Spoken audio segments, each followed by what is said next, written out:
When you're accumulating and planning for retirement, there are a lot of different variables that you want to consider. Today, we're going to talk about lifestyle buffer, which is a variable that our firm uniquely adds to our financial plans to make sure that we're planning for a retirement of flexibility, not scraping by.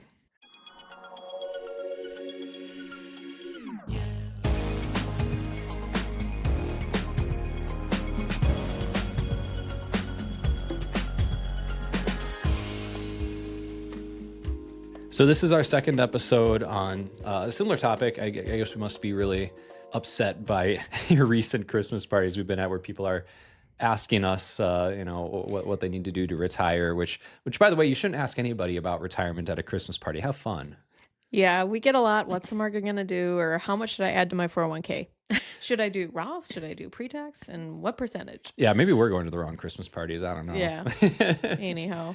But no, we did a previous episode, actually just released on really everything that goes into our modeling software, right? Because we're doing in-year planning and looking at tax code and all sorts of variables that are affecting your in-year financial plan. But then we're also projecting long term, and we want to have useful long-term projections, acknowledging that when you model out years and decades, things get messy quickly, and so we want to have as precise of inputs as possible.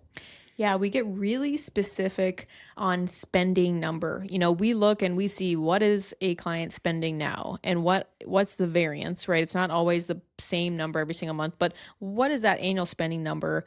And then let's take that, let's add a lifestyle buffer, project it out at inflation, all these things, counteract for all the things that could go wrong, but send it into the future in retirement and say, okay, here's actually what we need to save in order to retire, live a certain lifestyle, and have a buffer. And the lifestyle buffer, it is unique to us in our firm. And so we're going to talk a little bit more about that and define it, because I do think it's important. But we're trying to speak to the people, so I think of two people. These are real people. One is a retired couple. And when you make that shift from having a paycheck coming in and knowing, oh, well, I'm going to spend this and money's coming in the door, to actually shifting from that to withdrawing from your assets and creating a new paycheck and knowing which assets should I pull from to create this paycheck and when and which tax wrapper, and should I shift that throughout the years? It's scary for them. And so we want to make sure, again, we're not just scraping by, and we want to add a lifestyle buffer, because these are real people and they just want to know, can I go on a vacation this month? Or, if I pull out an extra 10 grand, does that mess things up? So that's real and that's accurate.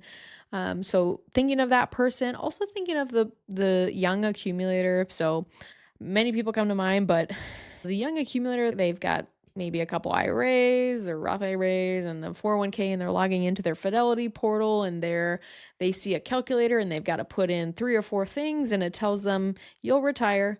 And that's just not enough for them. It's not really a real strategy, right? Again, we're not trying to just scrape by.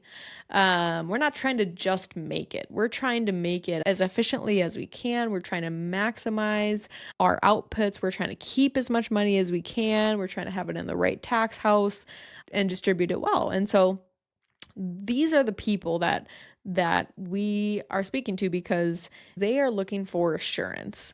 And that really is only going to come with detailed planning. You want a specific answer, you need specific planning. You want a bespoke analysis, because if you want a specific answer, you need specific planning. And that peace of mind, it's just not going to come from an online calculator with 5 inputs from you. So slap inflation on it and call it good.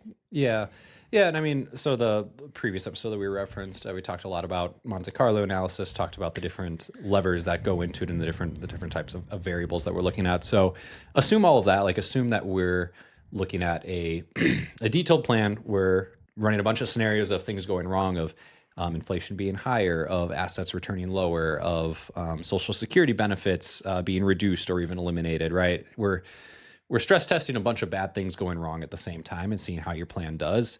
But I think there's a variable that is often overlooked even amongst financial planners, and that's just an individual's capacity to change the way they want to live as their life evolves. And so, I mean, this is relevant for the retiree, and it's also relevant for the young accumulator. And when we're building a plan, we want to be realistic, but we also want to be conservative, and we don't want to build things that are unrealistic or things that constrain you and then create an entire, savings, investing, tax distribution strategy off of that, right? So, Mhm. we saw this pattern in, our planning software as we're building these really detailed plans where it's like, man, I see everything in this calculator, but frankly, this percentage of success doesn't match the realism of this client's situation.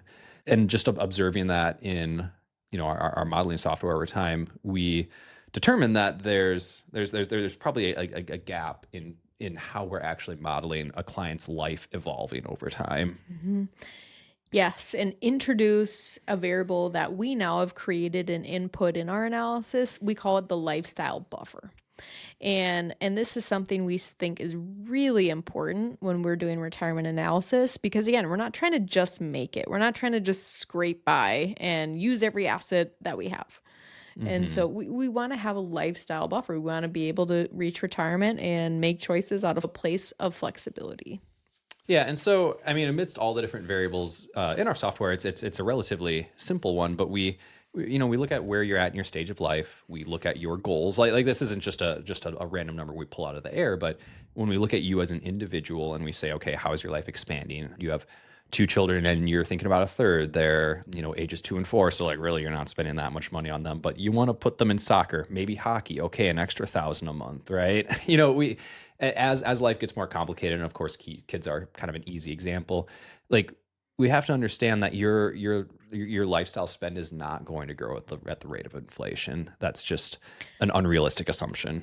Right. And that's where, we see a lot of online calculators or even honestly, we were talking with Andrew and Andrew's worked at a couple different firms. I have, as well at least seen one other firm's planning software that was really built up to be super complex, but a lot of other planning softwares, they're just putting inflation on a couple numbers, elongating out and kind of giving the thumbs up is how Andrew would describe Yeah. it. Well, and I think, I mean, not to put intent on this, but the insidious side of this is that it creates more flex for you to invest in things, right? And like, we're not trying to create money where there isn't money, right? We want Yes. to take money out, put it into the economy, the market, wherever you're going to spend it, whether it's hockey lessons for your kid or annual hot air balloon vacations with your significant other. Like we're not trying to take money that doesn't exist and shove it into investments, right? We're trying to create a plan that actually works within the details of your life and make that efficient.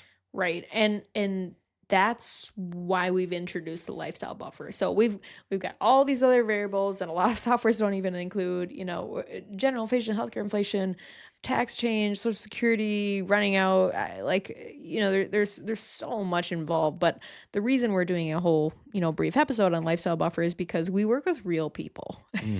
Yeah, this is the real people variable. Yeah, exactly. Yeah. And so real people, even frugal people, we work with a lot of really frugal people and they can live within their means. And actually a lot of them find joy doing that. But we still integrate we'll moderate the lifestyle buffer depending on who we're talking to and the dreams that we're hearing. But we still layer in, some excess spending for them because we want to guard against getting to a point where we'd have to tell someone no after they've done such a great job saving and taking our advice and making steps towards, some aggressive planning recommendations some years and just advancing their plan. We want to make sure that they can retire with the assurance, especially if, we're working towards that mid 45 retirement. And when we get to that place, we don't want to say, well, I'm sorry, you need to stick to spending 5 grand a month. Hmm. Yeah. And we've accounted for, yeah, if the market goes down and you have a long-term care event and, some of these other factors that, a lot of people might think of, but your lifestyle, there's no buffer. We can't change. Right. Yeah, it's the principle of having conservatism when you have excess so that you can have flexibility later. And of course, that changes over time. We certainly have some people who get a lot of joy from being super savers, and so we're running them right against their lifestyle, and they're consistent. And but that's for a time, right? It's 5 years, or while I'm grinding at this certain job that gives me a great bonus in RSUs, right? I'm just going to sock that away. But we're not assuming that you're going to live that threadbare for forever. Yeah.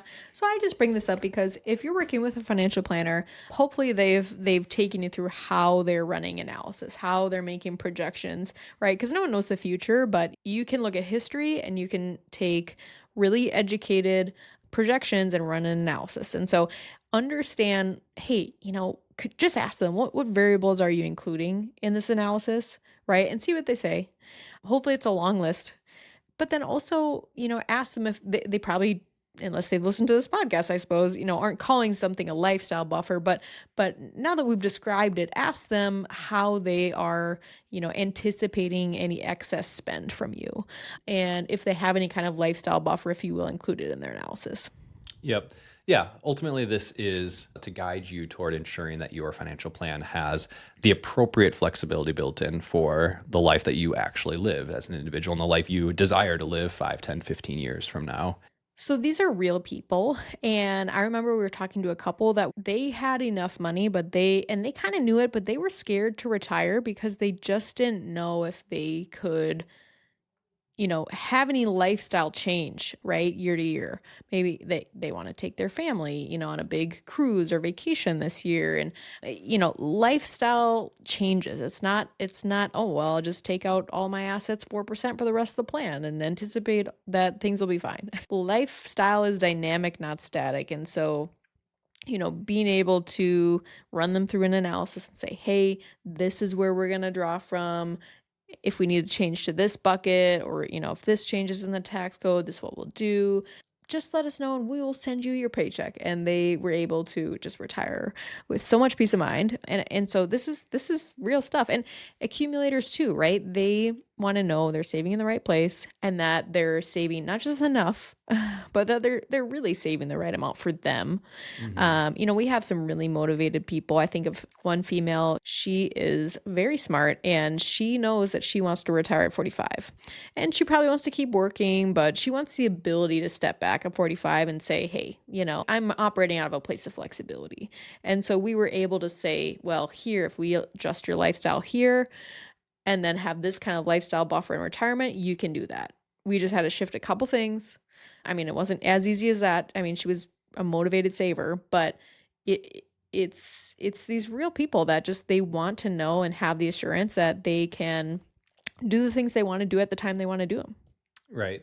Yeah. And some seasons you're in maximize savings and maximize contributions, and other seasons you're, maximizing the lifestyle that you want to have while still, saving appropriately. Yeah. But it's all about flexing to where you're at and where you anticipate going in life. Yeah, and that's financial planning, right? All these levers that we're pulling, all these podcasts we're doing about different planning techniques and strategies, and let's pull this tax lever, or we'll shift this investment lever, or we'll, shift the savings rate, lifestyle buffer, right? All of this is just it's centered around trying to maximize, your impact to get you where you need to go quicker. It's your money. It's just, how do we pull different levers now and over time to help you really make it and make it well. Right. Nerds speak for how we get you to live the life you want to live. Absolutely. So if this episode resonated with you and you're interested in reaching out to learn more about how we could help you with financial planning, with building, your own lifestyle buffer to fit your circumstances, feel free to reach out. Our link is in the show notes to our website, and we offer complimentary consultations.